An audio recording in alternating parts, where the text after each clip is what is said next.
Hello everyone! And for today's video ay magluluto tayo ng munggo.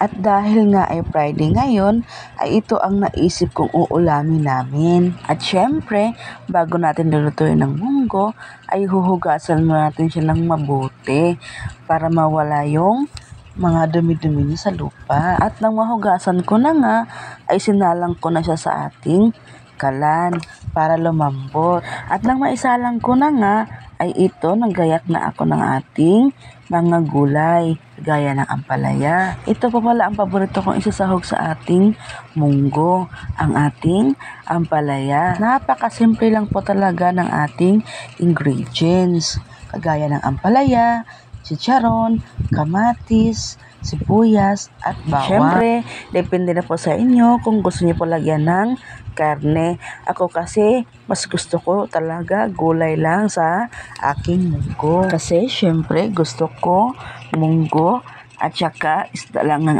aking lulutuin ngayong araw. Ako kasi, pag umaga, syempre, nakaset na yung lahat ng gusto kong uulamin sa tanghali, umaga, tsaka gabi.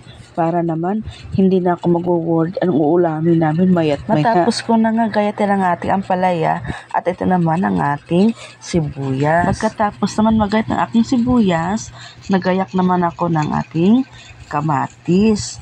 Para naman, mamaya paglambutan ng ating munggo, ay nakaready na lahat ng ating panggisa. Dahil ayoko ng gahol-gahol sa oras, gusto ko andyan na lahat, nakaready na, nakasave na, o diba, para iwas naman tayo ng trabaho. Kasi gusto ko, pagkatapos ng gawain ko, nakapagpahinga na po ako kasi may dalawa pa akong anak na asikasuhin. O diba, napakasipag nating mga nanay. Kaya nga po pala, maraming salamat po sa aking mga followers. May 478 followers na po tayo. Yay! Go, go, go lang. Walang sukuan, kahit matagal pa. Nang matapos nga ako maggayak ng ating kamatis, ay naggayak naman ako ng ating bawang.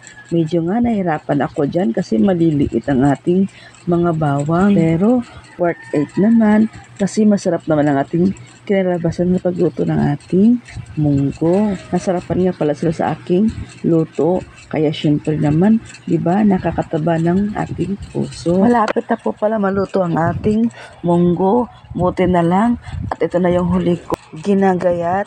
Kaya minamadali ko na ang ating paggayat ng ating bawang. Kaso nga lang, medyo mahirap to kasi medyo maliliit sila. Kaya ito, nahirapan talaga ako dito sa paggayat ng ating bawang. Naglagay na po pala ako ng ating mantika. At nang sa tingin ko nga ay mainit na, nilagay ko ng ating kamatis para igisa. Ganito po pala ako maggisa. Inuuna ko muna ang ating kamatis.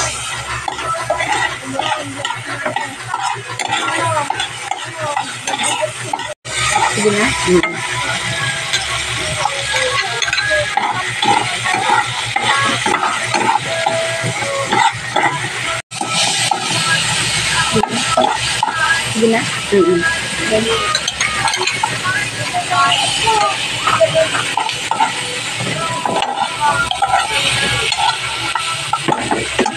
At ang magisa ko ng ating kamatis, bawang at sibuyas, ay sinunod ko na ang ating ampalaya. Ganito po pala ako magluto ng ating munggo. Inuuna ko muna paggisa ang ating ampalaya. Hinahalo-halo ko po muna siya. At hanggang sa tingin ko ay luto na, tsaka ko naman ilulod ang ating munggo. At nagpakulo na po pala ako ng munggo kanina. At ito na nga ilulunod ko ng ating munggo. At dahil ngay Friday ngayon, at ito ang naisip kong uulamin namin. At nang malunod ko na ang ating munggo, ay hinalo-halo ko po muna siya bago ko titimplahan ng ating munggo.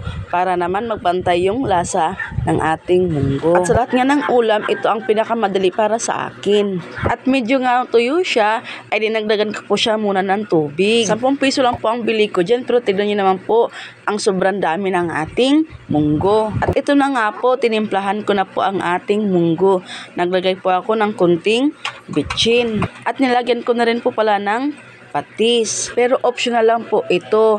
Bahala na po kayo kung paano po kayo magtimpla ng inyong mga munggo. Pero sa akin, gustong-gusto ko pa talaga ng may kunting patis at may kunting kagat talaga siya. At nang pinakulo ko po muna siya, maya-maya konti ay naglagay na rin po ako ng pork cubes. At mabuti na lang po yung mga anak ko, pag talagang ako ang nagluto ay gustong-gusto talaga nila. O di ba? Nakaka-proud na maging nanay kasi sa lahat ng mga luto ko nagugustuhan nila. Nakakataba po pala ng puso pag yung mga anak natin ang nag-compliment sa ating mga luto na, "Mama, gusto ko yung luto mo, ang sarap." O di ba? Nakaka-proud nga naman talaga. At mas lalo ko ngang sinasarapan sa pagluto pag sila na ang nagsasabi sa akin. At maya-maya konti, pinakulo ko lang ang ating munggo at maya-maya iaahon na rin natin siya. At muntik ko nga makalimutan ang ating isa pang ingredients, ang ating bihon. Pero depende po yun sa inyo kung paano po kayo magluto Pero para sa akin, gustong-gusto ko na may bihon. Pero optional lang po siya kung gusto pa talaga natin lagyan. Ako kasi ito talagang ginagawa ko sa aking munggo. At ito na po pala ang aking luto. Ang ating munggo with bihon. At maya-maya nga konti ay naglagay na po ako ng ating chicharon. O diba, bali po 5 piso lang po ang nabili ko dyan sa ating palengke. Charan! Luto na po siya. At maya-maya kunti, kakain na rin po tayo. At syempre, wag natin kalimutan ang ating partner, ang ating galunggong. Bali po, nagprito na po ako dyan ng galunggong para sa ating munggo. So mga mare, kain po tayo. Sana po nagustuhan niyo po ang aking vlog for today, ang ating munggo. Kain na po tayo. Thank you for watching my vlog.